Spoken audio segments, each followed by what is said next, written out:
जिन सज्जन की हत्या हुई है वो जनसुराज में आधिकारिक तौर पर नहीं है, लेकिन जनसुराज के जो वहाँ आधिकारिक उम्मीदवार हैं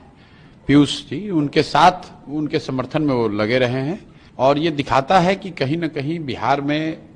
जिस जंगल राज की बात होती थी, जो बाहर लोग सुनते थे कि चुनाव के दौरान बड़े पैमाने पर हिंसा होती है, वो कहीं न कहीं उसी को दर्शाता है।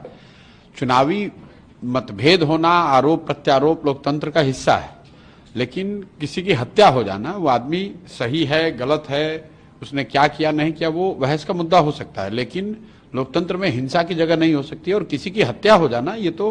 प्रशासन की और यहाँ पर जो लोग विधि व्यवस्था में लगे हुए उनकी जिम्मेवारी है, और ये सीधा सीधा उनका फेलियर है। मोकामा के लोगों से क्या अपील करेंगे, क्योंकि दोनों गठबंधन के जो प्रत्याशी हैं वो बाहुबली छवि के कहलाते हैं? मोकामा के लोगों से ही नहीं, पूरे बिहार के लोगों से ये इस घटना का हवाला देते हुए कहेंगे कि मैं जो जनसुराज हमेशा कहता है कि गलत के साथ रहिएगा तो गलत ही होगा।